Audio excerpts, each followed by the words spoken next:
তোমরা কি আমার আমার কথা শুনতে পাচ্ছ? কেউ কোনো আওয়াজ করছো না? আমি বুঝতে পারছি না শুনতে পাচ্ছ কিনা। জি স্যার, শোনা যায়। স্যার শুনতে পাচ্ছি। ওকে, ঠিক আছে। অন্তত পক্ষে কে আছো? আমি সৌরভ কি জয়েন করেছে? হ্যাঁ স্যার আছি। হ্যাঁ সৌরভ, তোমার ক্যামেরাটা অন করে রাখো। একজন ক্যামেরা অন করে রাখলে তাকে অ্যাড্রেস করে বলা যায়, সবগুলো একদম অফ।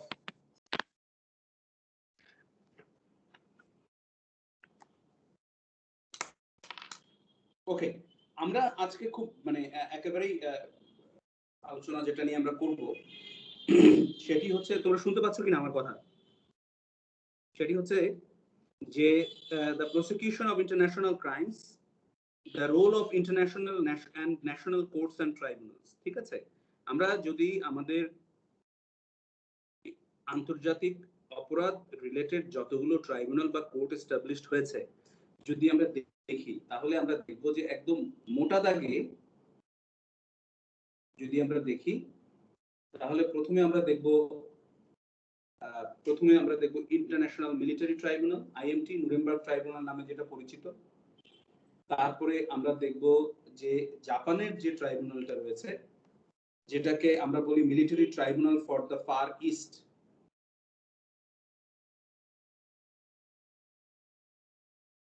এবং এরপরে আমরা দেখব যে কন্ট্রোল কাউন্সিল,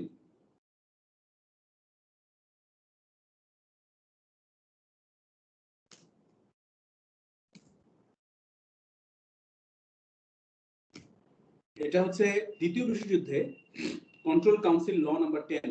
দ্বিতীয় বিশ্বযুদ্ধের পরে যে চারটি অক্ষ শক্তি, রাইট, যারা জার্মানিকে এবং ইটালি যারা দখল করে রেখেছিল দ্বিতীয় বিশ্বযুদ্ধ শেষ হওয়ার পরে, তাদের মধ্যে একটি ট্রিটি স্বাক্ষর হয় যে তারা এই অকুপাইড টেরিটরিকে কন্ট্রোল করবে, এবং তারা একটা ল পাস করে, কন্ট্রোল কাউন্সিল ল নাম্বার 10।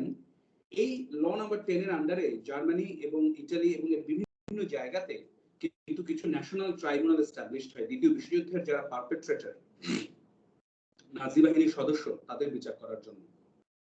এরপরে দীর্ঘদিন পর্যন্ত আমরা দেখেছি যে বিশ্বের অন্যান্য দেশ যদিও বা তাদের আইনের ভিতরে ইন্টারন্যাশনাল ক্রাইমস ইনকর্পোরেট করেছে, কিন্তু ইন্টারন্যাশনাল ক্রাইমস ট্রাইব্যুনাল বা ক্রিমিনাল কোর্ট বলতে যা বোঝায় সেটির কিন্তু নমুনা এসে আমরা পাচ্ছি অনেক দিন পরে এসে।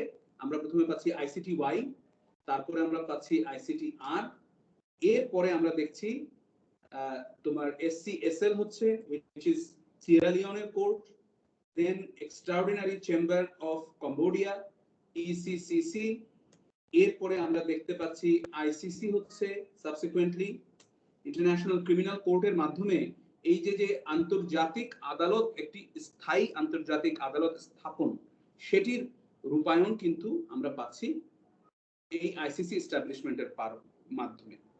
এর পরেও আমরা বিভিন্ন দেশে তাদের নিজস্ব যে কোর্টগুলো রয়েছে সেই ধরনের কোর্টগুলোর কথা আমরা আলোচনায় আনবো।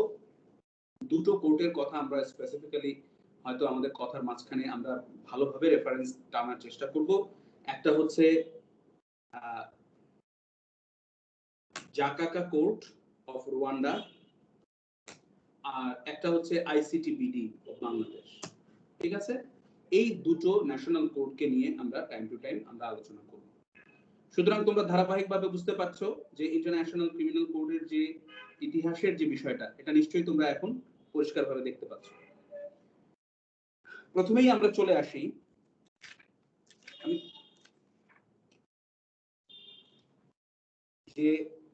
যে নুরেমবার্গ ট্রায়াল হয়েছিল, সেই নুরেমবার্গ ট্রায়ালে যে জাজমেন্ট হয়েছিল সেই জাজমেন্টে বলা হচ্ছে crimes against international criminal law is crimes against international law are committed by men, not by abstract entities। abstract entity বলতে কাদেরকে বোঝানো হচ্ছে? রাষ্ট্রকে বোঝানো হচ্ছে। and only by punishing individuals who commit such crimes can the provisions of international law be enforced। যেসব ব্যক্তি এই ইন্টারন্যাশনাল ক্রাইমসের কারণে ইন্টারন্যাশনাল ক্রাইমস কমিট করছে তাদেরকে শাস্তি দেওয়ার মাধ্যমে ইন্টারন্যাশনাল ল প্রয়োগ করা সম্ভব।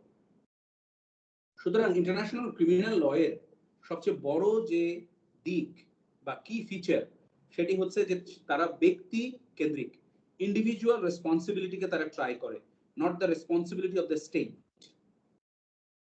যে রাষ্ট্রপ্রধানের সিদ্ধান্তের কারণে একটা যুদ্ধ সংঘটিত হচ্ছে বা একটা কনফ্লিক্ট সংঘটিত হচ্ছে এবং সেই কনফ্লিক্টে যারা পলিসি মেকিং করছেন, যাদের নির্দেশনার কারণে বা যাদের কনস্পিরেসি, কমপ্লিসিটি, এইডিং এন্ড অ্যাবেটিং এর কারণে কোনো অপরাধ সংঘটিত হচ্ছে, তাদেরকে বিচারের আওতায় নিয়ে আসাটাই হচ্ছে গিয়ে ইন্টারন্যাশনাল ক্রিমিনাল ল এর মুখ্য বিষয়।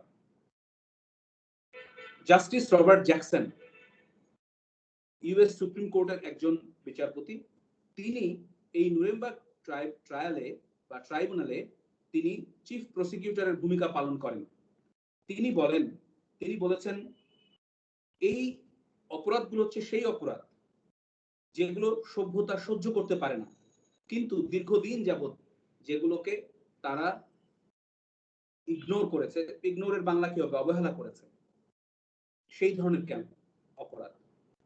তিনি তার বক্তব্যে ওপেনিং স্টেটমেন্টে বলছেন the four great Nations, four great nation কারা কারা? যুক্তরাষ্ট্র, যুক্তরাজ্য, ফ্রান্স এবং রাশিয়া। ঠিক আছে? The four great nations, flushed with victory and stung with injury, stay the hand of vengeance. বলছে যে এই চার জাতি জয়ী এবং আহত, তারা প্রতিশোধ না নিয়ে তারা তাদের হাত একত্রিত করেছে বিচারের আশায়। তারা জ্যাকসন বলছেন and voluntarily submit their captive enemies to the judgment of the law is one of the most significant tributes that power has ever paid to reason.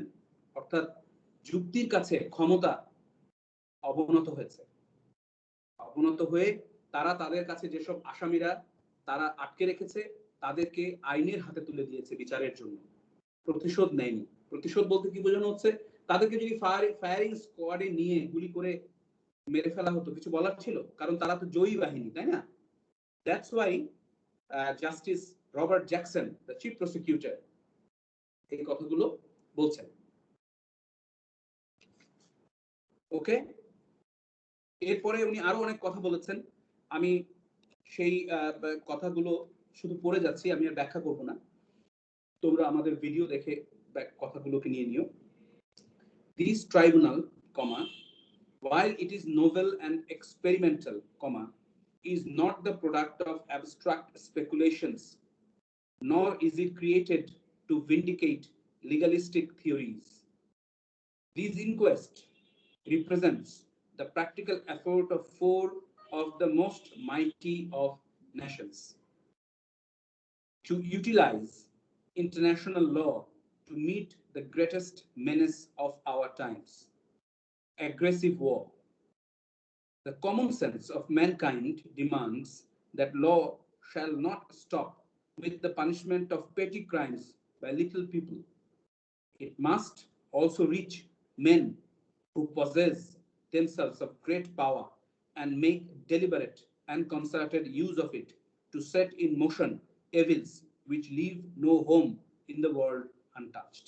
অর্থাৎ শুধুমাত্র ছোট্ট অপরাধের সাথে যারা জড়িত তাদেরকে বিচার করলে হবে না, সেই লোকের বিচার করতে হবে যিনি অসীম ক্ষমতাধর এবং যার একটি কর্মকাণ্ডের কারণে এই পৃথিবীর প্রায় সমস্ত গৃহ, সমস্ত ঘর এফেক্টেড হয়েছে। ওকে,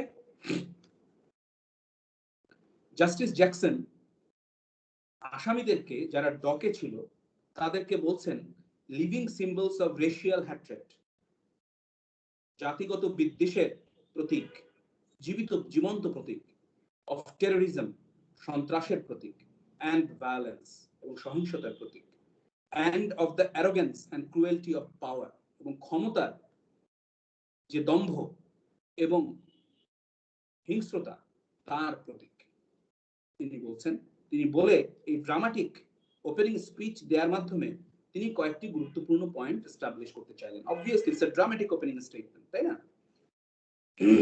কি কি পয়েন্ট তিনি এস্টাবলিশ করতে চাইলেন?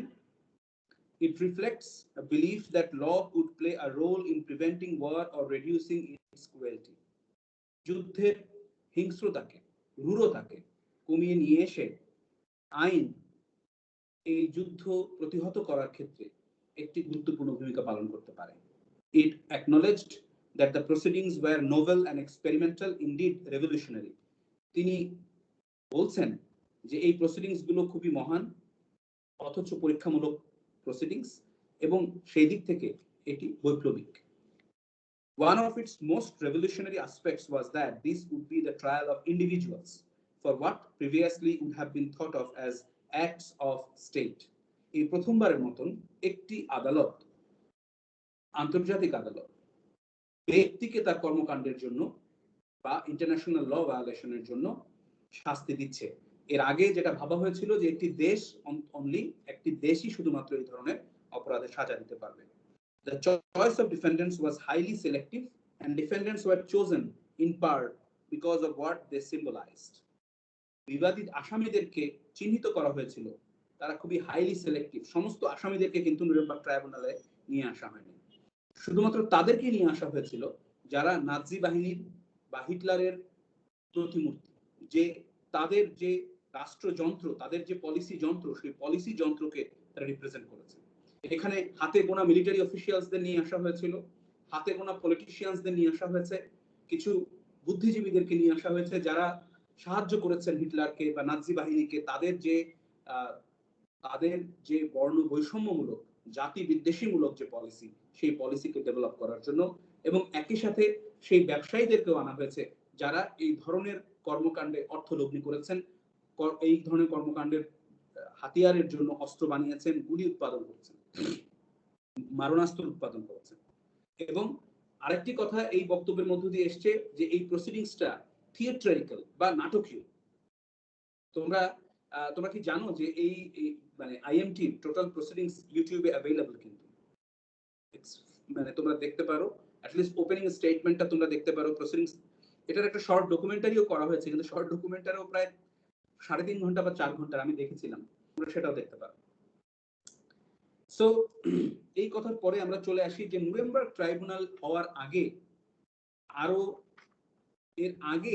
আরো কোনো ট্রাইব্যুনাল বা আইন ছিল কিনা যার মাধ্যমে ইন্টারন্যাশনাল ক্রিমিনাল লকে অ্যাপ্লাই করার ইচ্ছা আন্তর্জাতিক কমিউনিটি প্রকাশ করেছে। যেমন প্রথমেই বলা হচ্ছে 1474 সালে একটা ট্রায়াল হয়েছিল। ট্রায়ালটা হয়েছিল পিটার ভন হ্যাগেনবাকের ট্রায়াল হয়েছিল, যিনি ছিলেন আপার রাইন বা বার্গেন্ডি গভর্নর। তার যে স্বেচ্ছাচারিতা এবং যে ভীতিকর পরিস্থিতি তিনি সৃষ্টি করেছিলেন তার অঞ্চলে, সেই জন্য তার বিচার হয়েছিল। তারপরে 1474 সালের পরে দেখা যাচ্ছে 1700 সালের দিকে ইউরোপে বেশ কিছু ট্রিটি স্বাক্ষরিত হয়েছে রাষ্ট্রগুলোর ভিতরে। সেই ট্রিটিগুলোতে দেখা যাচ্ছে কিছু অ্যামনেস্টি ক্লজ আছে। অ্যামনেস্টি ক্লজ কি? যে আপনার রাজ্যে প্রবেশ করে আমি গত 1 তারিখ থেকে 10 তারিখ পর্যন্ত যে অপরাধ সংঘটিত করেছি সেই অপরাধের কোনো বিচার হবে না। তার মানে হচ্ছে এই অ্যামনেস্টি ক্লজের মাধ্যমে স্বীকার করে নেওয়া হচ্ছে যে আমি অপরাধ করেছি, আমি সহিংসতা সংঘটিত করেছি, আমি মানুষ হত্যা করেছি, ধর্ষণ করেছি, ঘরবাড়ি ভেঙেছি, লুটতরাজ করেছি। সেই যে স্বীকৃতি যে এগুলো অপরাধমূলক কাজ, সেই জন্য এই 1700 শতাব্দীর এই যে পিস ট্রিটি বা শান্তি চুক্তি, সেগুলোকে রেফার করা যেতে পারে।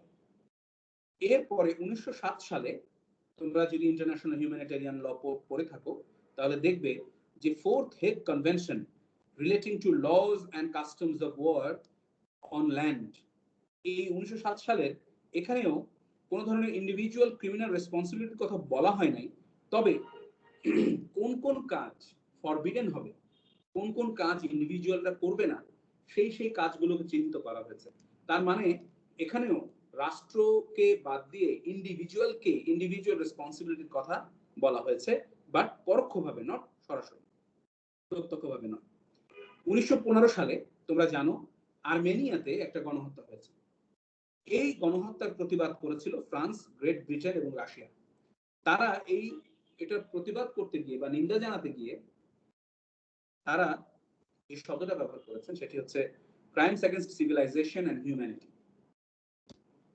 ঠিক আছে, ক্রাইমস এগেইনস্ট সিভিলাইজেশন মানে সভ্যতা, এন্ড হিউম্যানিটি মানে মানবতা, রাইট? সেটির কথা সেখানে বলা হয়েছে। এরপরে প্রথম বিশ্বযুদ্ধের পরে যারা অ্যালাইজ বা মিত্র শক্তি, তারা কিন্তু বিভিন্ন ইন্ডিভিজুয়ালকে যাকে যে দেশে ধরতে পেরেছে, তারা ধরা যাক জার্মানির নাগরিক, তাকে ধরেছে জাপানে, বা ধরা যাক তাকে ধরা হয়েছে ইন্ডিয়াতে বা যুক্তরাজ্যে বা যুক্তরাষ্ট্রে, তাদের সেসব জায়গায় তাদের বিচার হয়েছে for their individual criminal activities. World war 1 এর পরে ভার্সাইলি ট্রিটি স্বাক্ষরিত হয় জার্মানির যিনি জার, তাকে কাইজার বলে আর কি, আর বা যিনি সম্রাট আর কি, সেই কাইজারের সাথে অন্যান্য মিত্র শক্তিদের স্বাক্ষর হয়েছে একটি চুক্তি। সেই চুক্তির নাম ভার্সাইলি ট্রিটি।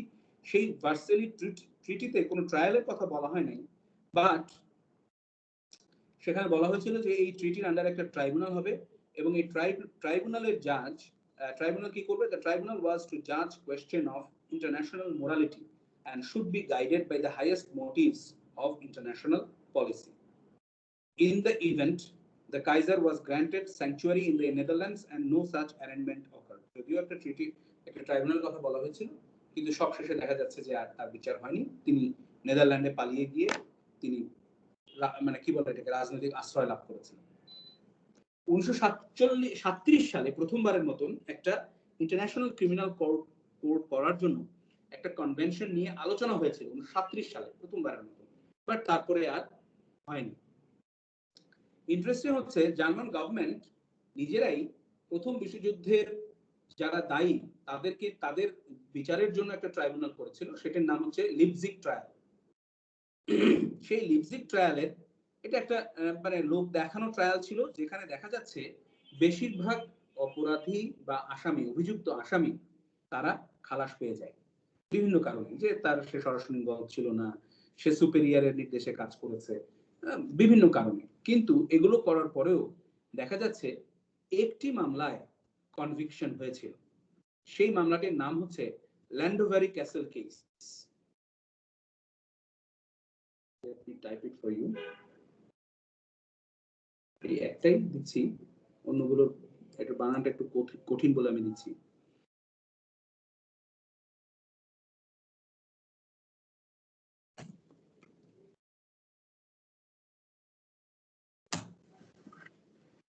ওকে, এই ল্যান্ডোভারি ক্যাসেল কেসে জার্মানি একটা যুদ্ধ জাহাজ ইউ-বোট, তারা একটা মেডিকেল যে জাহাজ, সেই মেডিকেল জাহাজকে তারা ডুবিয়ে দেয় শেল করে, মানে বোম্বিং করে।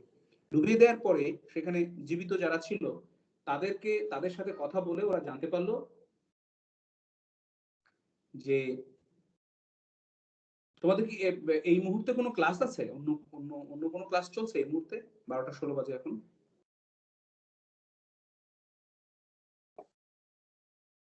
স্যার আমাদের ক্লাস ছিল 10টা থেকে 11টা পর্যন্ত, 11টা 20 পর্যন্ত হয়েছে আর কি। তো তারপরে আর কি কেউ হয়তো বা সকালে একটু খাবারের জন্য আর কি লেট করছে আর কি। আর দেরি করে ক্লাস শুরু হয়েছে তো স্যার, এই জন্য আর কি সমস্যা। না সেটার জন্য সমস্যা না, মানে আমি ভাবছি যে মানে আবার অন্য কোনো ক্লাস আছে কিনা। সো ল্যান্ডোভারি ক্যাসেল কেস নিয়ে যে আলোচনাটা করছিলাম সেটি হচ্ছে যে ল্যান্ডোভারি ক্যাসেল কেসে দেখা যাচ্ছে যে জার্মানির একটা ইউ-বোট একটা মেডিকেল বোটকে বম্বিং করে ডুবিয়ে দেওয়ার পরে সেটার যারা সার্ভাইভার তাদের কাছ থেকে তারা জানতে পারলো যে এই জাহাজে আসলে তেমন কোনো কি বলে শত্রু সৈন্য বা এমন কোনো অ্যামুনিশন বা কোনো কিছু ছিল না, যার কারণে এটা আক্রমণ করার একটা অবজেক্ট ছিল। এটা যখন জানলো তখন ইউ-বোটের যে ক্যাপ্টেন, সে তার সোলজারদেরকে নির্দেশ দিল যে এই যারা সার্ভাইভার এদেরকে গুলি করে মেরে ফেলো, যারা সার্ভাইভার এদেরকে গুলি করে মেরে ফেলো, এবং তার জুনিয়র অফিসাররা সেটা তামিল করলো, সবাইকে মেরে ফেললো।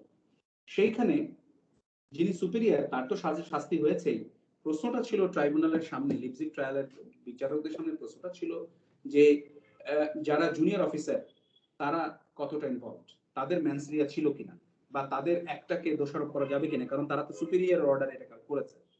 সেখানে বলছে, কোর্ট ফাইন্ড আউট করলো, the second order to fire upon and kill survivors was manifestly illegal, নিরস্ত্র এবং তারা মেডিকেল অফিসার, সেই সব লোককে যে গুলি করে নির্দেশ পেয়ে তুমি গুলি করে মেরে ফেললে, এটা manifestly illegal. And the junior officer গুলোকে এই ম্যানিফেস্টলি ইলিগাল কাজটা করার জন্য তাদেরকে কনভিক্ট করা হলো। তাদের উচিত ছিল সিনিয়রের নির্দেশ না মানা, যে এই লোকগুলো নিরপরাধ, তাদের কাছে কোনো অস্ত্র নাই, they are not medical threat, military threat, so তাদেরকে আমি গুলি করব না। ওকে, সো এরপরে নুরেমবার্গের প্রিডিসেসর হিসেবে আমরা উল্লেখ করতে পারি, একটা জিনিস মাথায় রাখতে হবে যে নুরেমবার্গ ট্রায়াল বা জাপানের মিলিটারি ট্রায়াল এগুলো গঠন করার পিছনে যুক্তরাষ্ট্র বা ইউনাইটেড স্টেটস অফ আমেরিকার কিন্তু অনেক বড় ধরনের ভূমিকা ছিল। তারাই সবচেয়ে বেশি আগ্রহী ছিল তাদেরকে বিচার করার ক্ষেত্রে, এবং সেই বিচার করার ক্ষেত্রে তারা একটা United Nations war crimes commission গঠন করে, যে ক্রাইম কমিশনের কাজ ছিল যে সেই জার্মানদেরকে আইডেন্টিফাই করা যে যারা এই যুদ্ধের জন্য রেসপন্সিবল, এবং নিরপরাধ নিরস্ত্র মানুষের বিরুদ্ধে যেসব কর্মকাণ্ড তারা সংগঠিত করছে সেই সব বিষয়ে তাদের যতটা সম্ভব দলিল দস্তাবেজ এবং এভিডেন্স, সাক্ষ্য প্রমাণ সম্ভব সেটি সংগ্রহ করার কাজটি করছিল এই কমিশন। পরবর্তীতে এই কমিশনের মানে যে এভিডেন্স, সেই এভিডেন্সের মাধ্যমেই কিন্তু দেখা যাবে যে নুরেমবার্গ ট্রায়ালটা সংঘটিত হয়েছে। এছাড়াও 1943 সালে president Roosevelt, prime minister Churchill এবং প্রিমিয়ার স্ট্যালিন, অর্থাৎ রাশিয়ার প্রিমিয়ার স্ট্যালিন, তাদেরকে যুদ্ধের সময় ডাকা হতো দ্য বিগ থ্রি। ঠিক আছে, এই বিগ থ্রি তারা মস্কোতে একটা কনফারেন্স করে একটা ডিক্লারেশনে সাইন করেন যে এই যে অ্যাট্রোসিটি সংঘটিত হচ্ছে, এই অ্যাট্রোসিটিতে যেসব অফিসারদেরকে আমরা আটক করছি তাদেরকে এবং সোলজারদেরকে আটক করছি, যারা এইসব অ্যাট্রোসিটি, ম্যাসাকার এবং এক্সিকিউশনে অংশগ্রহণ করেছে, তাদের আমরা বিচার করব, তাদেরকে আমরা বিচারের সম্মুখীন করব একটি নিউট্রাল জায়গা। এটি তারা কিন্তু একটি সিদ্ধান্ত নিয়েছিল সেই 1943 সালে, যাতে করে কোনোভাবেই এমনটা না মনে হয় যে যারা জয়ী তাদেরকে, তারা যারা পরাজিত তাদেরকে মেরে ফেলছে। এরপরেও কিন্তু এই নুরেমবার্গ ট্রায়ালে অনেক ক্রিটিসিজম আছে, সেটা আমরা দেখব।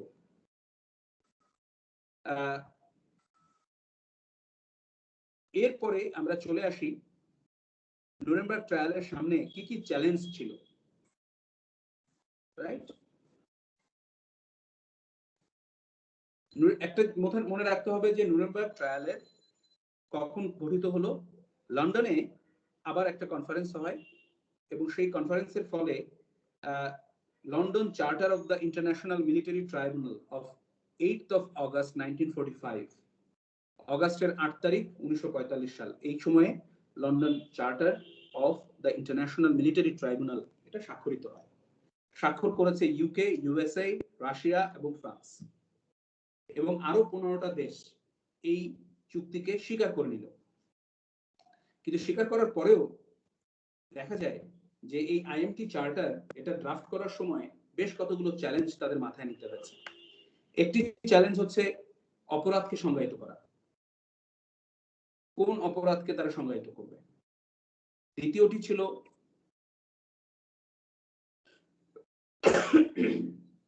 জার্মান রাষ্ট্র হিসেবে যত ইন্ডিভিজুয়ালদেরকে ক্রিমিনাল রেসপন্সিবিলিটির মধ্যে নিয়ে আসা হোক, বা রাষ্ট্র হিসেবে জার্মান এই সহিংসতাতে যে ভূমিকা পালন করেছে সেটিকে জনগণের সামনে নিয়ে আসা। কোনোভাবেই যাতে সামারি এক্সিকিউশন না হয়। সামারি এক্সিকিউশন হলে যেটা হয়, যাদেরকে সামারি এক্সিকিউট করা হয়, সামারিলি এক্সিকিউট করা হয়, তারা পরবর্তীতে ইতিহাসে হিরো হয়ে যায়। তো এই ধরনের কোনো কিছু যাতে না হয়, পাবলিক কনসেপশন যেন ক্লিয়ার হয় যে কেন এদেরকে বিচারের আওতায় নিয়ে আসা হয়েছে, তাদেরকে যথেষ্ট পরিমাণ, এইসব অভিযুক্ত আসামিকে যথেষ্ট পরিমাণ সুযোগ দেওয়া হবে যাতে তারা তাদের বক্তব্য পেশ করতে পারে, তাদের পক্ষের এভিডেন্স তারা দিতে পারে।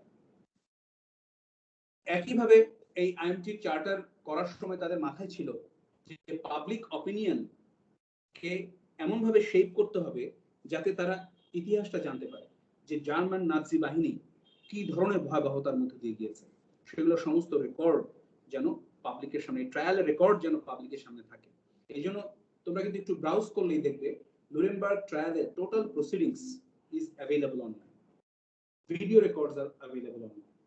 ঠিক আছে, এরপরে আমরা আসবো যে আগে আমি বলেছি যে নুরেমবার্গ ট্রায়ালে কিন্তু বা ট্রাইব্যুনালে কিন্তু সমস্ত অপরাধের বিচার হয়নি, সিম্পলি কিছু লোকের বিচার হয়েছে যারা হয়তোবা সমস্ত মিলিটারিদের প্রতিনিধিত্ব করছে এমন কয়েকজনকে তারা নিয়ে এসে, যেমন নাজি বাহিনী এবং গেস্টাপো বাহিনীর যারা প্রধান তাদেরকে নিয়ে আসা হয়েছে। তারপরে যেসব পলিটিশিয়ান, তারপরে বুদ্ধিজীবীদের কথা বলেছি, বিজনেসম্যানের কথা বলেছি, যারা রিপ্রেজেন্ট করছেন এই ধরনের প্রতিনিধিত্ব লোকজনদেরকে নিয়ে আসা হয়েছে। এরপরেও বলা হচ্ছে যে টোটাল রেজিম মানে যে এই যে নাজি বাহিনীর যে টোটাল যত লোকজন আছে যারা এই নাজি বাহিনীর অ্যাপারেটাস হিসেবে ব্যবহৃত হয়েছে তাদেরকে কিভাবে বিচারের সম্মুখীন করা যায়। অনেকেই তো আছে যে যারা হয়তো একটা গুলিও ছোড়ে নাই, একটা লোকও মারে নাই, কিন্তু সে তো চেয়ারে বসে একটা পলিসি নির্ধারণ করেছে, তাদেরকে কিভাবে নিয়ে আসা যায়। সেখানে আমেরিকা বেসিক্যালি 3টা লিগ্যাল স্ট্র্যাটেজিকে ইন্ট্রোডিউস করলো। একটা লিগ্যাল স্ট্র্যাটেজি হচ্ছে তারা একটা থিওরি অফ কনস্পিরেসি তারা ইন্ট্রোডিউস করলো, যেটা আসলে ইউরোপিয়ান লতে এলিয়েন ছিল।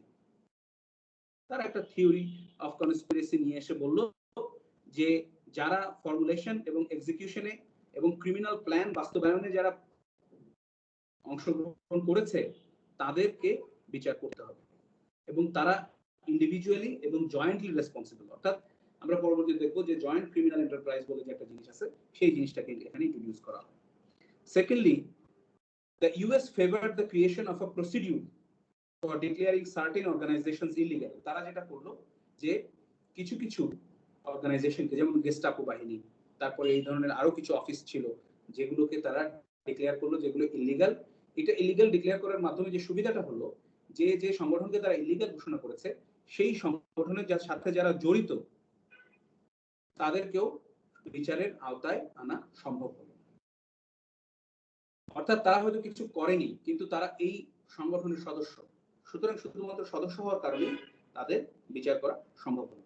তৃতীয় যে স্ট্র্যাটেজিটা ইউএসএ ইন্ট্রোডিউস করলো সেটি হচ্ছে যে তারা এমন একটা গ্রুপকে চুজ করলো, লিমিটেড গ্রুপ অফ লিডার্স, যারা একসাথে নাজি স্টেটের সমস্ত অ্যাসপেক্টকে রিপ্রেজেন্ট করে, যেটা আমি বারবারই বলছি। এবং অন্যদেরকে পরবর্তীতে আমি তোমাদের এখানে অলরেডি লিখেছি যে কন্ট্রোল কাউন্সিল অর্ডার নাম্বার ল নাম্বার 10 এর মাধ্যমে জার্মানির বিভিন্ন জায়গায়, ইটালির বিভিন্ন জায়গায় এদের কিন্তু বিচার হয়েছে। এরপরও আরো এই এত কিছু চিন্তা করার পরেও দেখা যাচ্ছে যে বেশ কিছু সমস্যা নুরেমবার্গ ট্রাইব্যুনালে রয়ে গিয়েছিল। একটা হচ্ছে যে 4টা দেশ, 4টা লিগ্যাল সিস্টেম, কোন লিগ্যাল সিস্টেমে বিচার হবে, কোন লিগ্যাল সিস্টেম প্রাধান্য পাবে। তারপরে এই যে যে অভিযুক্ত আসামিরা তারা তো ডকেট থেকে নাজি প্রোপাগান্ডা ছড়াবে, সেটার এগেইনস্টে কি করা যাবে। এরপরে এর কোন ইন্টারন্যাশনাল ল এখানে অ্যাপ্লাই হবে সেটা নিয়েও একটা ধোঁয়াশা ছিল। এবং ইউএস লিগ্যাল স্ট্র্যাটেজি দিয়েই সবকিছু নির্ধারিত হচ্ছিল, অন্য দেশগুলো লিগ্যাল স্ট্র্যাটেজি কি হবে বা হতে পারে সেটাও কিন্তু একটা সমস্যা হিসেবে দেখা দিল। এই সমস্যাগুলো নিয়ে বেসিক্যালি সবগুলো দেশ বসে আলোচনা করলো। আলোচনা করার পরে দেখা গেল মূল সমস্যাটাকে তারা সামিং আপ করে একটি জায়গায় নিয়ে আসলো যে তারা কমন লয়ের অ্যাডভার্সারিয়াল সিস্টেম ফলো করবে না সিভিল লয়ের ইনকুইজিটোরিয়াল সিস্টেম ফলো করবে। এখানে অ্যাডভার্সারিয়াল সিস্টেম ফলো করার সুবিধাটা হচ্ছে যে সেখানে জাজ সাহেবের রোল কম, আইনজীবীরা যেসব প্রমাণাদি আছেন সেগুলো তারা সাবমিট করবেন। কিন্তু আবার সিভিল লিগ্যাল সিস্টেমে দেখা যাচ্ছে যে একটা প্রি ট্রায়াল চেম্বার হয় আলাদা, সেখানে জাজ সাহেব খুব অ্যাক্টিভ রোল প্লে করেন। তিনি খুঁজে বের করার চেষ্টা করেন যে আসলে এই ধরনের কোনো অপরাধ সংঘটিত হয়েছে কিনা। এবং যিনি অভিযুক্ত আসামি তার বিরুদ্ধে কোনো প্রাইমা ফেসি কেস আছে কিনা। দেখা গেল সেখানে আলোচনা করে দেখা গেল যে এই মুহূর্তে আসলে প্রি ট্রায়াল চেম্বার করে এগুলো করতে গেলে অনেকখানি সময়ের ব্যাপার, সো তার চেয়ে বরং অ্যাডভার্সারিয়াল সিস্টেমে যাওয়াটা অনেক better. So total trial was conducted in adversarial system in the English common law system. কিন্তু তারপরেও অভিযোগ যখন আসলো তখন দেখা গেল জাজ সাহেবরা অভিযোগগুলোকে প্রাইমারিলি 4 ভাগে, প্রসিকিউটররা অভিযোগগুলোকে প্রাইমারিলি 4 ভাগে ভাগ করেছে এবং এই 4 ভাগের দায়িত্ব 4টা দেশকে দেওয়া হয়েছে। কিভাবে? প্রথমে কাউন্ট 1 হচ্ছে দ্য জেনারেল কনস্পিরেসি, এটা ইউএস এর লয়াররা তারা এটা লিড করবে। কাউন্ট 2 হচ্ছে ক্রাইমস এগেইনস্ট দ্য পিস, এটা ইউকে এর লয়াররা লিড করবে। কাউন্ট 3 এবং 4 হচ্ছে war crimes and crimes against humanity. এখানে জিওগ্রাফিক্যালি জিনিসটাকে ভাগ করা হলো। ইউরোপের যারা পশ্চিম অংশের যেসব অপরাধ সংঘটিত হয়েছে সেই পশ্চিম অংশের অপরাধের ক্ষেত্রে বিচার অভিযোগগুলোকে প্রমাণ করার দায়িত্ব নিল ফ্রান্সের আইনজীবীরা, আর পূর্ব অংশের দায়িত্ব নিল সোভিয়েত রাশিয়ার আইনজীবীরা। ঠিক আছে, সো এইভাবে বেসিক্যালি আইএমটির কার্যক্রম শুরু হলো। শুরু হওয়ার পরেই কিন্তু অনেকগুলো প্রশ্ন চলে আসলো, অনেকগুলো ক্রিটিসিজম হলো শুরু হওয়ার পরে, আগে এবং ইনফ্যাক্ট আসলে এখনো এগুলো নিয়ে বিচার হচ্ছে যে আসলে এই নুরেমবার্গ ট্রাইব্যুনালটা আন্তর্জাতিক আইন মেনে হয়েছে কিনা। কারণ আমাদেরকে খেয়াল করতে হবে যে এই নুরেমবার্গ ট্রাইব্যুনালটা কিন্তু কোনো দেশের একক আইন নয়। চার্টারটা কিন্তু বানিয়েছে 4টা দেশ। কিসের ভিত্তিতে? 1943 সালে যে একটা চুক্তি হলো 3 বিগ 3 মধ্যে, তার ভিত্তিতে। এখন এই ধরনের 3টি দেশ বা 4টি দেশ মিলে একটা দেশের সমগ্র অ্যাপারেটাসকে, সমস্ত রেজিমকে ট্রাই করতে পারে কিনা, এই ধরনের কোনো ইন্টারন্যাশনাল প্রেসিডেন্ট কিন্তু এর আগে নাই। কোনো কাস্টমারি ইন্টারন্যাশনাল ল এর মধ্যেও কিন্তু আমরা এটা খুঁজে পাবো না। সুতরাং সেই ক্ষেত্রে দেখা গেল দুটো ফর্মাল প্রবলেম। একটা হচ্ছে nothing was said about the individual liability in the instrument of surrender.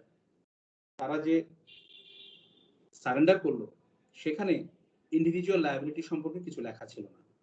R 2, while the occupying powers have indeed set up a control council as successor to the German government which had the power to legislate for Germany, the charter was enacted not by the control council but by treaty among the occupying powers themselves. সুতরাং এইখানেও ওই যে যেটা বললাম যে এখানেও কিন্তু একটা বড় ধরনের প্রশ্ন রয়ে গেল। সুতরাং সেখানে বিভিন্ন ভাবে এটাকে আইনগত যথার্থতা দেওয়ার চেষ্টা করা হলো। একটা হচ্ছে article 43 of the Hague rules এর, যেখানে বলা হচ্ছে যে ভূমিতে যখন ওয়ারফেয়ার হচ্ছে সেখানে তারা আনকন্ডিশনাল সারেন্ডার করেছে, সুতরাং তারা যেহেতু আনকন্ডিশনাল সারেন্ডার করেছে সুতরাং আমরা আমাদের মধ্যে একটা চুক্তি করে তাদের বিচার আমরা করতে পারবো, সেটি একটু বললো তারা। আদার পসিবিলিটি যেটা হলো যে এটা একটা international court in the sense that it was instituted by one or a group of nations with the consent and approval of the international community. সেই ব্যাখ্যাতে যদি যাওয়া যায় তাহলে সেটিও হতে পারে। সেখানে দেখা যাচ্ছে যে যখন এটা হয়েছিল তখন ইউনাইটেড নেশনস এর জেনারেল অ্যাসেম্বলিতে 51টা দেশ কিন্তু রেজলিউশন নাম্বার 95/1 এর মাধ্যমে এটার প্রতি সমর্থন দিয়েছে। সুতরাং সেভাবেও এটাকে কিন্তু লিগ্যালিটি দেয়া যেতে পারে এবং সেভাবেই আসলে লিগ্যালিটি দিয়ে বিষয়টাকে নিয়ে এগিয়ে নিয়ে যাওয়া হয়েছে। এখন ইন্ডিভিজুয়াল রেসপন্সিবিলিটির ক্ষেত্রে দেখা যাচ্ছে যখন ইন্ডিভিজুয়াল রেসপন্সিবিলিটির বিচার করার কথা আসলো তখন আবার কিছু প্রবলেম তাদের সামনে চলে আসলো। একটা প্রবলেম হচ্ছে international law, public international law, এটা কি ইন্ডিভিজুয়াল ব্যক্তিকে বাইন্ড করতে পারে? তার উপরে কি অ্যাপ্লিকেবল হবে? এটা তো স্টেটের উপরে অ্যাপ্লিকেবল হয়, তাই না? সো প্রথমে সেই প্রশ্নটা চলে আসলো যে এটার মাধ্যমে আমি কিভাবে একজন ইন্টারন্যাশনাল ল অ্যাপ্লাই করে সেটা ভায়োলেশনের জন্য একজন ইন্ডিভিজুয়ালকে লায়াবল করতে পারি। কারণ পাবলিক ইন্টারন্যাশনাল ইজ সেইং যে এটা তো রাষ্ট্র রেসপন্সিবল হবে, ইন্ডিভিজুয়াল তো রেসপন্সিবল হতে পারে না। 2 number, only national law was binding on individuals, এবং শুধুমাত্র ন্যাশনাল ল এর মাধ্যমে, যেমন বাংলাদেশের পেনাল কোড শুধুমাত্র বাংলাদেশের উপরে প্রযোজ্য হবে। বাংলাদেশের যে কোনো ব্যক্তি কোনো আইন ভঙ্গ করলে সে আমরা স্টেট জুরিসডিকশন পড়েছি, সে যেখানে যেখানেই অপরাধ করুক না কেন, বাংলাদেশ কিন্তু ইচ্ছা করলে সৌদিতেও যদি কেউ অপরাধ সংঘটিত করে তাকে বাংলাদেশে নিয়ে এসে বাংলাদেশের পেনাল কোডে বিচার করতে পারবে, কোনো সমস্যা নেই। বিকজ সে বাংলাদেশের নাগরিক, সে যেখানেই অপরাধ করুক বাংলাদেশের আইনে তার বিচার হতেই পারে।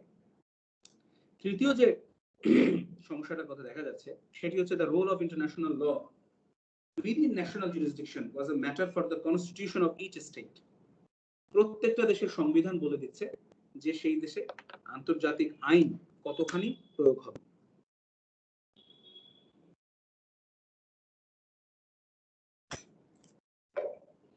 সেই আইনটা কতটুকু প্রয়োগ হবে তারা বলছে, কিন্তু এখানে জার্মানির তো কোনো কনস্টিটিউশনই নেই, যেহেতু এখন অকুপাইং টেরিটরি, তাহলে সেটা কিভাবে নির্ধারিত হবে? এরপরে দেখা যাচ্ছে অনেকেই চলে যাচ্ছে, ঘটনা কি একসাথে সবার ড্রপ করছে।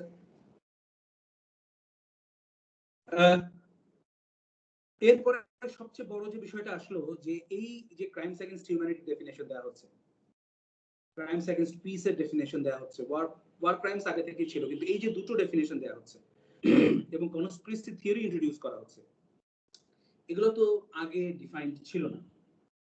এবং একটা ইন্টারন্যাশনাল ল যেটা আমাকে একটা ম্যাক্সিমের মাধ্যমে বলা হচ্ছে যে নুল্লাম ক্রিমেন সিনে লেগে, যেটার মানে হচ্ছে যে আইন ডিফাইন করা নাই সেই আইন করে পূর্বের অপরাধকে সেই আইনের অধীনে বিচার করা হবে যাবে না, যেটা আছে আইসিসিপিআর এর আর্টিকেল 15 সাব আর্টিকেল 1 এ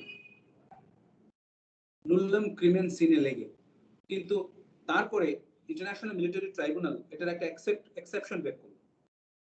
তারা বললো দ্য ম্যাক্সিম নুল্লাম ক্রিমেন সিনে লেগে is not a limitation of sovereignty, অর্থাৎ যে সভরেন পাওয়ার আছে সে ইচ্ছা করলে এর বাইরেও যে অপরাধকে ডিফাইন করে বিচার করতে পারবে, but is in general a principle of justice. To assert that it is unjust to punish those who in defiance of treaties and assurances have attacked neighboring states without warning is obviously untrue. যে এই যারা চুক্তি ভঙ্গ করে প্রতিবেশী দেশকে আক্রমণ করে তাদের বিচার এই নীতির কারণে করা যাবে না। এক সেকেন্ড, কেউ একজন এসছে, জাস্ট কামিং ব্যাক।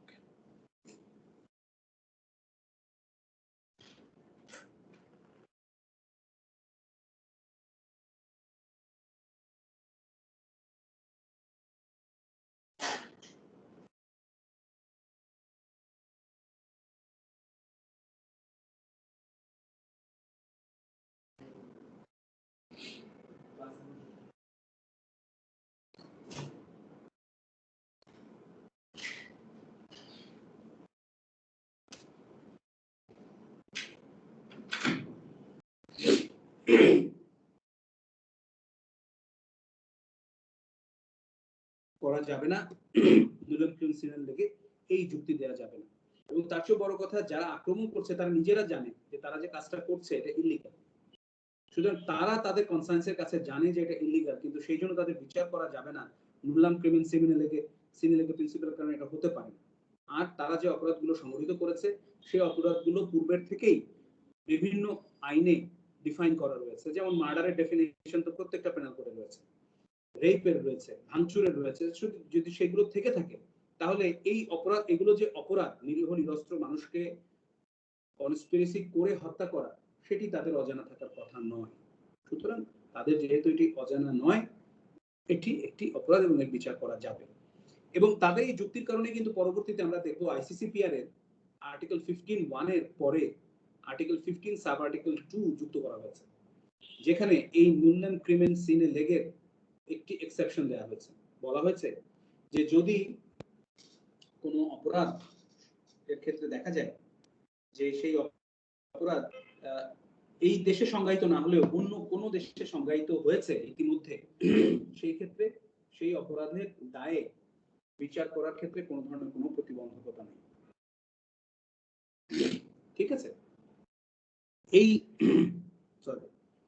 এই যুক্তি দিয়ে তারা এগিয়ে গেলেন এবং সেখানে তারা একটা চুক্তির উদাহরণ দিলেন, যে কেলগ-ব্রায়ান্ট প্যাক্ট অফ 1928।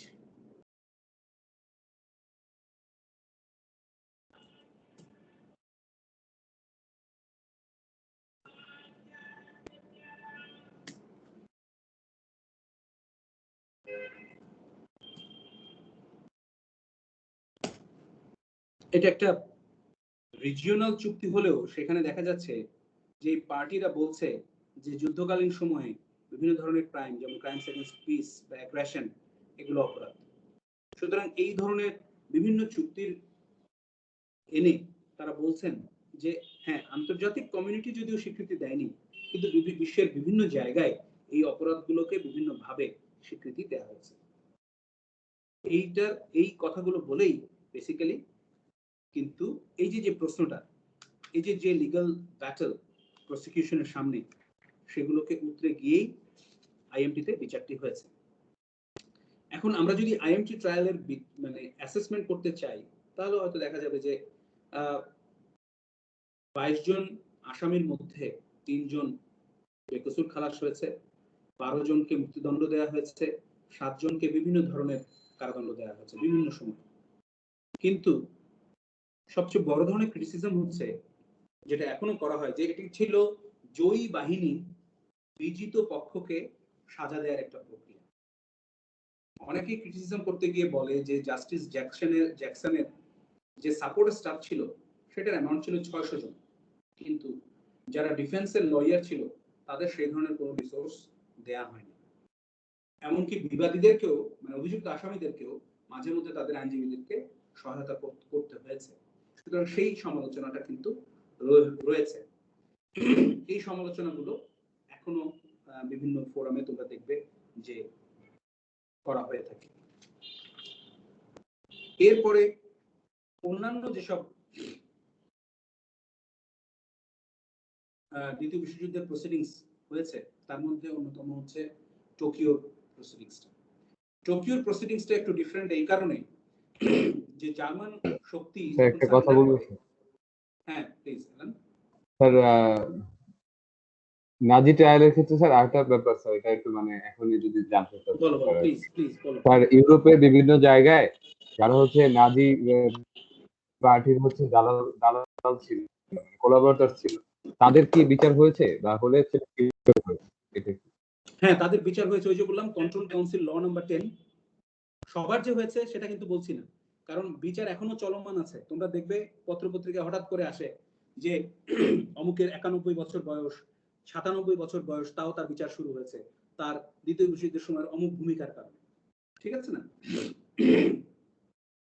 অনেকের বিচার হয়েছে, আবার অনেকের বিচার হয়নি।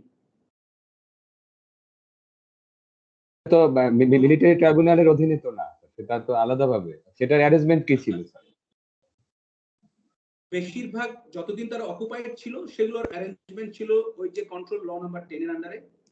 আর পরবর্তীতে যখন দেশগুলো আবার অকুপেশনের থেকে বের হয়ে আসলো, তখন তাদের নিজস্ব পেনাল কোডের মধ্যেই অলরেডি তারা এই ক্রাইমগুলোকে অ্যাডাপ্ট করে নিয়েছিল। জার্মানি, ইটালি, প্রত্যেকটা দেশ, এমনকি জাপান, প্রত্যেকটা দেশের পেনাল লয়ের মধ্যে এখন এটা অন্তর্ভুক্ত যে দ্বিতীয় বিশ্বযুদ্ধের সময়কার কোনো অপরাধীকে তারা যদি এখনো পায়, তাহলে তার বিচার তারা করতে পারবে। Clear Allen? ইলানুর? জি স্যার, বুঝতে পেরেছি। Thank you. আচ্ছা, জার্মানিটা একটু ভিন্ন ছিল এই শর্তে যে জার্মানিতে দেখা যাচ্ছে জার্মানির যে সারেন্ডার যে করেছে যে ইনস্ট্রুমেন্টের মাধ্যমে, সেই সারেন্ডারের ইনস্ট্রুমেন্টের ভিতরেই লেখা ছিল যে তাদের বিচার করা যাবে। সেই হিসেবে জেনারেল ম্যাকার্থার, তিনি পরবর্তীতে আমেরিকার প্রেসিডেন্টও হয়েছেন, তিনি বেসিক্যালি জার্মানের অকুপেশনের দায়িত্বে ছিলেন। তিনি যেটা করলেন, তিনি এই MTFE বা military tribunal for the Far ইস্টের যে চার্টারটা করলেন, সেই চার্টারের অধীনে তিনি 11 জন জাজকে নিয়ে আসলেন। One appointed by each of the 9 signatories to the Japanese surrender, plus one representing each of India and the Philippines. India থেকে যেজন বিচারককে পাঠানো হয়েছিল তিনি আসলে একজন বাংলাদেশের নাগরিক, মানে বাংলাদেশের চট্টগ্রামে তার জন্ম, পড়ালেখা, পরবর্তী তিনি কলকাতায় প্র্যাকটিস করেছেন এজ এ লয়ার, এবং তিনি সেখান থেকে সাবসিকুয়েন্টলি বিচারপতি হয়েছেন, এবং তাকে দ্বিতীয় বিশ্বযুদ্ধের সময় এই জাপান ট্রাইব্যুনালে পাঠানো হয়েছিল। তোমরা কি তার নাম বলতে পারবে?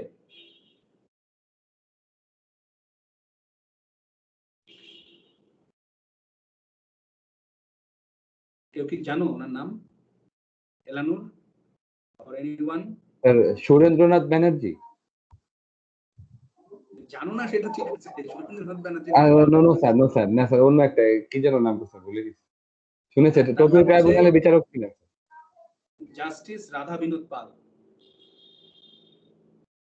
নামটা মনে রাখবা, কারণ জাপানিরা এখনো রাধা বিনোদ পালকে মনে রেখেছে, কারণ যখন রায় দেয়া হলো তখন দেখা যায় রাধা বিনোদ পাল ডিসেন্টিং জাজমেন্ট দিয়েছে। এখন সেই ডিসেন্টিং জাজমেন্টটা কতটুকু লিগাল ভাবে দিয়েছেন আর কতটুকু তিনি জাপানের সাথে সুভাষ বোসের যে চুক্তি হয়েছিল দ্বিতীয় বিশ্বযুদ্ধের সময় সেই চুক্তির রাজনৈতিক ফলোয়ার হিসেবে দিয়েছেন, সেটি আসলে বিবেচ্য বিষয়। এটা পরবর্তীতে কেউ আসলে এটা নিয়ে খুব একটা গবেষণা করে নাই, তবে ইটস ভেরি মাচ মানে আলোচনার মধ্যে রয়েছে স্যার করেছেন কিনা। স্যার আমি এইটা নিয়ে হচ্ছে কি অনেক আগে একবার পত্রিকায় বা কোনো একটা জায়গায় লেখা পড়েছিলাম, এবং জাস্টিসের নাম আমার মনে ছিল না, যে জন্য রেসপন্স করিনি। ওখানেও বলা হয়েছিল যে উনি হচ্ছে সুভাষচন্দ্র বোসের খুব একজন ফলোয়ার ছিলেন, যে কারণে হয়তো এটা মানে বায়াসনেসের থেকেও হয়তো জাজমেন্টটা এরকম হতে পারে। তবে এটা নিয়ে নাকি প্রচুর আলোচনা হয়ে থাকে রাধা বিনোদ পালের আবার এই এটাও ডিসেন্টিং বলা হয়ে অপিনিয়ন থাকে নিয়ে। যে এই বাংলাদেশের উন্নয়নে সবচেয়ে বেশি ইনভেস্টমেন্ট কোন দেশের? হ্যাঁ স্যার। জাপানে। হ্যাঁ স্যার। জাইকার মাধ্যমে তারা বাংলাদেশের রোড, ব্রিজ, কালভার্ট করেছে। বলা হয়ে থাকে যে এই রাধা বিনোদ পালের প্রতি তাদের যে কৃতজ্ঞতা, সেই কৃতজ্ঞতা প্রকাশ করার জন্য তারা বাংলাদেশে এইভাবে অকৃত্রিম ভাবে ইনভেস্টমেন্ট করে থাকে। This is one of the ground. কতটুকু সত্য আমি জানি না, whether it's a fake news or anything আমি জানি না, কারণ এই বিষয়ে আমার কোনো গবেষণা নেই। হয়তো তোমরা, তবে প্রতি বছরই যখন এই রাধা বিনোদ পাল বা জাপান বাংলাদেশের মৈত্রী এনজয়মেন্ট মানে উদযাপন করা হয়, তখনই রাধা বিনোদ পালের যে কন্ট্রিবিউশন, এই ডিসেন্টিং অপিনিয়ন, সেটা নিয়ে কথা হয়ে থাকে।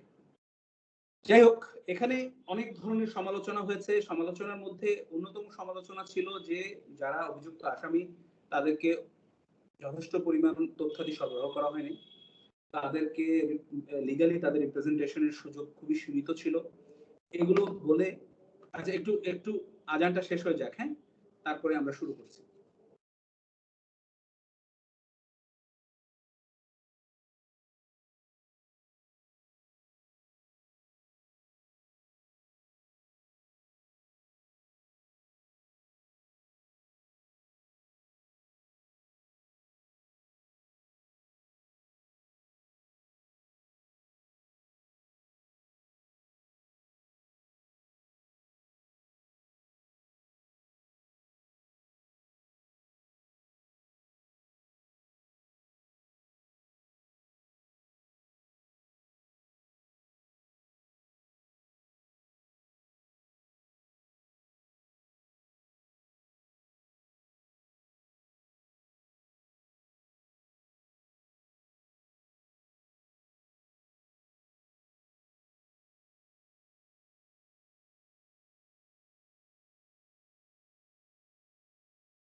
ওকে, সরি, আমরা আসলে শুধুমাত্র আইএমটির মানে এই জাপানের এই জায়গাটা পড়েই আমরা আজকের মতো শেষ করবো, কারণ ইটস বিগ চ্যাপ্টার এবং আমাদেরকে আসলে পুরো চ্যাপ্টারটাই মাথায় রাখতে হবে, কারণ এই ক্রিটিসিজম গুলো, এই চ্যালেঞ্জেস গুলো খুব ইম্পর্টেন্ট। তো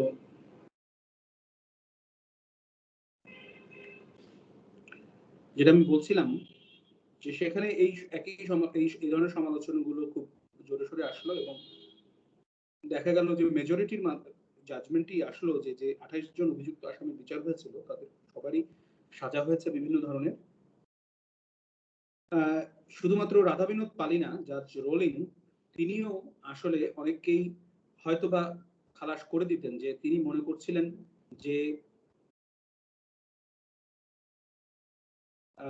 এই অনেকেই এই অভিযুক্ত আসামিদের অনেকেই ওয়ার ক্যাবিনেট বা জাপান তখন একটা আলাদা যুদ্ধের জন্য একটা আলাদা মন্ত্রী পরিষদ করেছিল, সেই মন্ত্রী পরিষদে অনেকে অন্তর্ভুক্ত হয়েছিলেন যুদ্ধ থামানোর জন্য, যুদ্ধের এফেক্টকে প্রশমনের জন্য। তো তাদের সেই ভূমিকার কথা মাথায় রেখে জাজ রোলিং অনেককেই কিন্তু খালাস দিয়ে দিয়েছিলেন, যেখানে রাধা বিনোদ পাল টোটাল রায়ের ডিসেন্টিং একটা দিয়েছিলেন। একটা ইন্টারেস্টিং বিষয় হচ্ছে যে রাধা বিনোদ পাল ভারতীয় বলেই কিনা আমি জানি না, আমি মোটামুটি দু তিনটে ইন্টারন্যাশনাল ক্রিমিনাল ল এর বই পড়েছি, সেই বইগুলোতে দেখা যাচ্ছে যে রাধা বিনোদ পালের নাম সবাই বলতে চান না বা বেশিরভাগই বলেননি। এখন এটার পিছনে কোনো ধরনের কোনো কলোনিয়াল মানসিকতা আছে কিনা সেটি আসলে গবেষণার বিষয়, তাদের সাথে সাক্ষাৎকারের বিষয়ে কেন তারা দেননি, কেন তারা দিলেন না, সেগুলোর বিষয় কিন্তু আমি আইডেন্টিফাই করেছি যে আমি অন্তপক্ষে যে 3-4টি বই পড়েছি সেখানে মিলিটারি ট্রাইব্যুনালের কথা বলতে গিয়ে রাধা বিনোদ পালের ভূমিকার কথা খুবই নগণ্যভাবে উল্লেখ করা হয়েছে অথবা উল্লেখ করাই হয়নি। সুতরাং এই জাপানের মিলিটারি ট্রাইব্যুনালের পাশাপাশি আরো অন্যান্য জায়গাতেও কিন্তু বিচার হয়েছে, ইউনাইটেড কিংডমও বিচার করেছে, ইউনাইটেড স্টেটসও বিচার করেছে।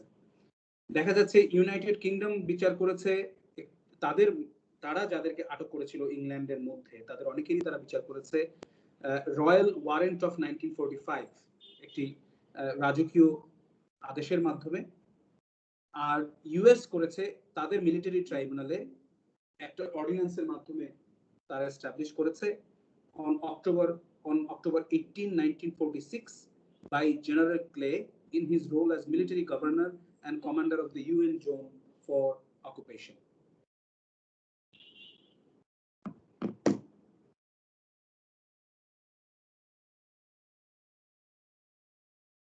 So এই একই সময়ে দেখা যাচ্ছে যে শুধুমাত্র এই জাপান ট্রাইব্যুনালটাই যে বিচার কার্য চালিয়েছে তা না, এর পাশাপাশি যেটা আমাদেরকে এলানুর জিজ্ঞেস করেছিল, সো এলানুর সেখানে দেখা যাবে যে আরো ট্রায়াল রয়েছে। সেই ট্রায়াল গুলো হচ্ছে British military tribunal in Italy, US Army prosecution of so-called of Class B and C war criminals in Yokohama, British trials of Japanese war criminals in Singapore, US Army trials of Japanese war criminals conducted in the Philippines, and Dutch courts martial in Indonesia. কোথায় কোথায় হয়েছে?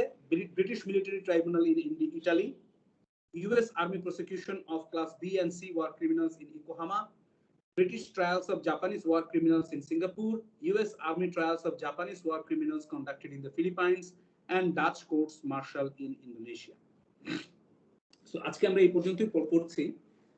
মাত্র 11 জন student উপস্থিত আছে আজকে, আশা করি পরের দিন আরো বেশি থাকবে। অবশ্যই সবাই ভিডিওটা নিয়ে আসবে, ভিডিওগুলো দেখে আসবে সবাই। বাকি চ্যাপ্টারটা আমরা পরের বৃহস্পতিবার শেষ করব। এখন আরেকটি কথা আমি বলে রাখি, গত বছর ঠিক করোনাটা যখন শুরু হয় এবং তারপরে যখন তোমাদের ভার্চুয়াল ক্লাসগুলো শুরু করে, তখন আমি কিছু লেকচার অলরেডি ভিডিও রেকর্ড করে রেখেছিলাম একইভাবে টিমসের মাধ্যমে, এবং সেগুলো ইউটিউবে আপলোড করেছিলাম। আমি সেই লিঙ্কগুলো আমাদের সিআর এর সাথে শেয়ার করছি, সেই লিঙ্কগুলো তোমাদেরকে দেবে প্রায় 4-5টা ভিডিও। এই পরবর্তী যে দুটো চ্যাপ্টার আমি পড়াতাম সেই দুটো চ্যাপ্টারই ভিডিও তোমাদেরকে দিয়ে দিয়েছি, সেগুলো দেখে আমরা আলোচনাটা শুরু করব, ওই দুটো ক্লাসের উপরে আমরা আলোচনা করব। আমি একটু ক্যালেন্ডারটা দেখে নিই। স্যার আমাদের মনে হয় রমজানে বন্ধ হয়ে যেতে পারে, মানে নাও এর আগের হতে পারে, ক্লাস কিছুই বলা যায় না, কারণ দেয়ার ইজ আ পলিসি যে রমজানে সবকিছু খোলা থাকবে স্বল্প সময়ের জন্য হলো। এর আগের বার এখনকার ছুটি ছাটা কিন্তু টোটালি চেঞ্জড।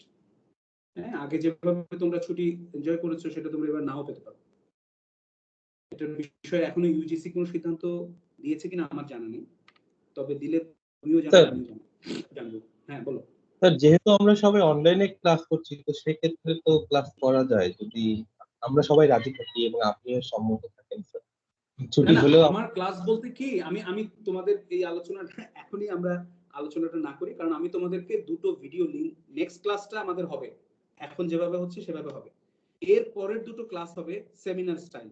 সেমিনার স্টাইল মানে হচ্ছে যেহেতু তোমরা ক্লাসের ভিডিও লিংক পেয়ে যাচ্ছ, সুতরাং তোমরা ভিডিওগুলো দেখে ক্লাসে আসবে। তোমাদের যে প্রশ্নগুলো থাকবে সেইগুলো তোমরা আমাকে করবে, আমার কাছে যদি কোনো প্রশ্ন থাকে সেটা আমি তোমাদেরকে করব। সেখানে কোনো আর চ্যাপ্টার নিয়ে আলোচনা হবে না, ঠিক আছে? সো নেক্সট ক্লাসের পরের দুটো ক্লাস এভাবে হবে, তারপরের থেকে আবার আমরা 1-to-1 শুরু করব, যেখানে আমরা ক্রাইমস এগেইনস্ট হিউম্যানিটি, জেনোসাইড এগুলো নিয়ে আলোচনা করব। Is that alright? স্যার আমার একটা কোশ্চেন আছে স্যার। বলো বলো। আমাদের আজকের লেকচারের জন্য কি আমরা স্পেসিফিক কোনো বই ফলো করব, বা কোনো লেকচার অথবা কোনো আর্টিকেল? আমি সাজেস্ট করব যে তোমরা নিজেরা, আমি যতটুকু বলেছি তোমরা হ্যাঁ স্যার। সবকিছুই অনলাইনে অ্যাভেলেবল, কাইন্ডলি জাস্ট অনলাইনে। আর তোমরা কি তোমাদের ডিন স্যারের কাছে ওই বইটা চেয়েছো? আমি তো তোমাদেরকে বারবার বলছি যে তোমাদের ডিন স্যারের কাছে একটা ই-বুক রয়েছে, তোমরা স্যার, কেন চাচ্ছ না সেই স্যার বইটা? বইটার নাম একটু ইনবক্সে দিবেন। বইটার নাম এখানে কোনো কোনো ইনবক্সে দেওয়ার প্রয়োজন নেই। তুমি জাস্ট ফোন করে বলো যে তাপস স্যার বলেছে, আমার কথা বলো যে আমি বলেছেন যে আপনার কাছে একটা ই-বুক আছে ইন্টারন্যাশনাল ক্রিমিনাল ল। আচ্ছা স্যার। ঠিক আছে, আচ্ছা স্যার। দিয়ে তোমরা স্যারের সাথে কথা বলে সংগ্রহ করে নাও, আর আমি লিংকগুলো পাঠিয়ে দিচ্ছি, ঠিক আছে? তো সবাই ভালো থাকো, সাবধানে থাকো। হ্যাঁ স্যার, নেক্সট ক্লাসের টপিকটা যদি বলতেন স্যার। ওকে, টপিকটা লিখে নাও।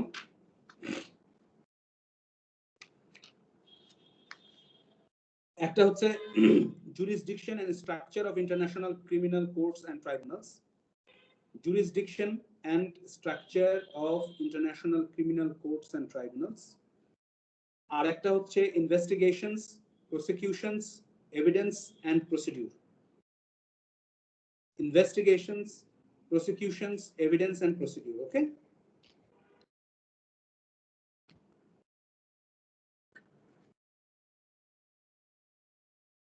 লিখতে পেরেছো? জি স্যার, লিখতে পেরেছি। Okay then. Thank you very much.